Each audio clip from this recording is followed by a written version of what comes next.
In the video that we have for you today, it is about to get that vocal. XRP is the primary focus here. To begin, however, we must ensure that the market as a whole is performing well. If you want to know why breaking, the SP 500 officially posts its best day since November of 2022, check the cell. Alright, everything are moving in the direction of green. The SPX dudes and the Dow Jones were the ones I looked at. I looked at them. There are a lot of bullish divergences that I'm seeing, which suggests that if these stocks or indexes can simply hold these levels, which they are now around, then it's definitely the bottom. Okay, so that's what I'm seeing. I looked at the daily, the 2, the 3, the 4, the 5, the 6, and the weekly men for the SPX, and all of them showed positive divergences. My guess is that I haven't seen a single thing, guys. I've seen things that are similar to that previously. Alright, and this is mainly for the stock markets, specifically for cryptocurrencies, which I have mentioned previously, but not necessarily for the stock market, so there you have it. Our bottom, however, has hopefully been reached at this point. I've been overheard conversing with a few other individuals regarding, there is a possibility that we will return to Tesla's lows before moving higher at some point, but I don't know. Gentlemen, do you agree? This is a hazardous way of thinking at the moment, and the reason for this is that from Willard to getting close to $50 million in C emitted at the USC Treasury, folks, okay? Take a look at that. Non-stop. The printers are running. This is what I informed you guys about, and once they start printing, we are not going to dump your cryptocurrency. It is actually money flowing into these cryptocurrencies. Because all of the cryptocurrencies are tied together in terms of liquidity, especially Bitcoin. If it goes up, every other cryptocurrency will go up as well, not to mention the market cap of Tether. A lot of progress was made. With that being said, I really hope that they begin printing here as well. This is the location that we go to. A lot of intriguing things happen in the video. Those of you who are prepared for this explosion, take a look at this. Do you believe that there will be a counselor handling appeals? Mr. Hogan, attorney in response, Jeremy, I have compromised on a 60% possibility that the SC appeals the decision of Judge Torres is completely unique, and no one appears to be following it at this time. As a result, it does not have as great of an impact on the SC as it could have. Not to mention the fact that an appeal can, of course, be unsuccessful. Despite this, I continue to believe that there is a 60% probability since the Securities and Exchange Commission does not function like a typical litigant. So 60%, huh? It's fascinating. Be sure to check the cell. Please take note that this is a statement from the SEC. According to this, the reason why XRP has not yet increased to $1.50 is because of this appeals issue that is currently taking on. Will they or will they not? My opinion is that this is not the case, and I will explain why in just a moment. Dame Eleanor Toretto recite the latest. I reached out to the Securities and Exchange Commission CC for their thoughts on the Ripple verdict, and a spokeswoman provided me with the following statement according to the statement. The court granted the petition for remedies that was submitted by the SEC. These remedies included an injunction that prevented Ripple from committing any more violations of the securities laws, as well as large civil monetary penalties that amounted to more than 12 times the amount that Ripple suggested was acceptable. Do you agree? We are now in the court. The securities laws are applicable whenever companies offer and sell investment contracts independent of the technology or labels that they employ, as has been stated by court after court. Please have a look at this. The responses from both parties indicate that each of them believes they have obtained a more favorable bargain. Ripple is ecstatic since the suggested fine was reduced by $1.75 billion, which is a significant amount from what the SEC had initially proposed. In light of the fact that Ripple is now required to pay 12 times the amount it was owed, the SEC is rejoicing. And the judge concurred with the conclusion that the company had broken securities regulations. In light of everything that has transpired, as far as I can tell, it is highly improbable that either side will file an appeal of the order about the remedies. Is that correct?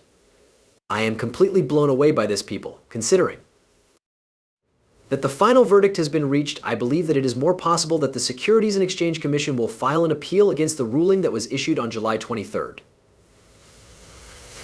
Now, take a look at this, all right? How can we be sure that they will not put up an appeal? In addition, XRP has successfully escaped from its confinement, guys. Ripple has just finished a Zoom call with the White House, which is the reason for this. To put it another way, have a look at this. Cryptocurrency executives expressed their fear to advisors from the White House during the call. Then, however, advisors to the administration of Vice President Joe Biden refrained from making any commitments to the cryptocurrency business. Executives who expressed worries about the company's policies, according to a participant on a Zoom conversation that took place on Thursday. The advisors to the White House did not address any policy changes with the group that consisted of Coinbase, Global Inc., Kraken, the exchange, and 2 exchanges. Additionally, we see Ripple Labs or Ripple, the company people. It is just strange to me that the case was resolved just around the time that these meetings are being placed, precisely when a new guard is about to take over.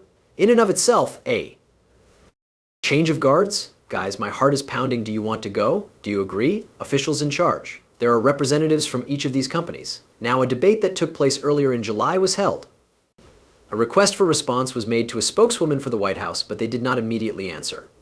Now, this is very stunning, but make sure you take a look at this. Things are getting much weirder. Cryptocurrency executives and Democratic officials are involved in a heated Zoom meeting, according to fresh information from me. It makes me wonder. What exactly took place during that call, doesn't it? This is completely absurd. I am aware of this because that it is quite unlikely that the Securities and Exchange Commission will file an appeal, right? There is a lot of criticism directed on them. You are receiving a great deal of their hatred. It's true that there have been a lot of attacks and all of these different kinds of things, guys, and they have nowhere else to go. Do you have any documents from a second meeting that Rokana held with executives from the cryptocurrency business, supporters, and officials from the White House? We had a furious Zoom meeting, which was actually a Zoom call. Yes, this is completely ridiculous. So, the CEOs did not hold back when it came to conveying to the representatives of the administration the extent of the damage they have caused to the cryptocurrency business.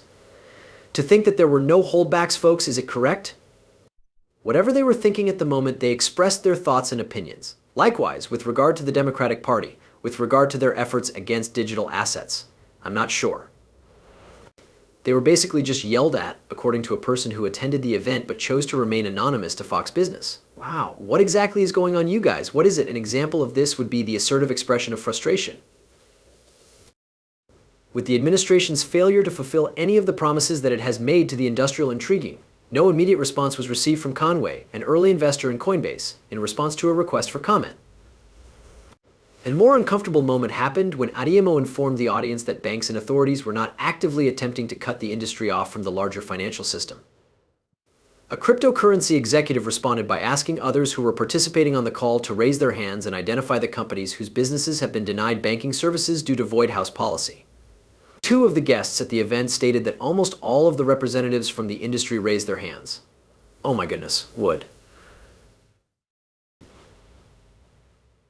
You agree that this is the reason why there were people who were screaming in a variety of scars and everything else imaginable. In the right, it was heated. So this just tells me, people, that if there are appeals, it's like I don't even know what to say at that point. Is that correct?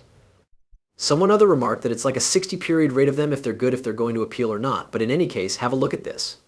At this same moment, just before the elections. Are they going to do that? No, in a word, the reason for this is that the situation is just going to become worse from that side of the team, guys. And they don't want that to happen because it's time for the elections. All is said and done. To put it simply, we broke the code. As of right now, it is time to go have a look at this crypto executives meeting with officials from the White House to discuss policy discussion. Not only was there a Ripple, but in addition to that, take a look at this back crawling house, and do you see Chris Larson? There was also a circle mark for the Uniswap CEO, who was spectacular. A Cuban. Having said that, a top legal officer for Coinbase, the meeting was attended by each and every one of them, right? So yes, I am not sure. You have to admit that it is somewhat insane, don't you think? There was some venting of frustrations that took place. Nevertheless, they also discussed use cases regarding policy results, such as what regulators ought to be looking for, with a particular emphasis on jobs and the impact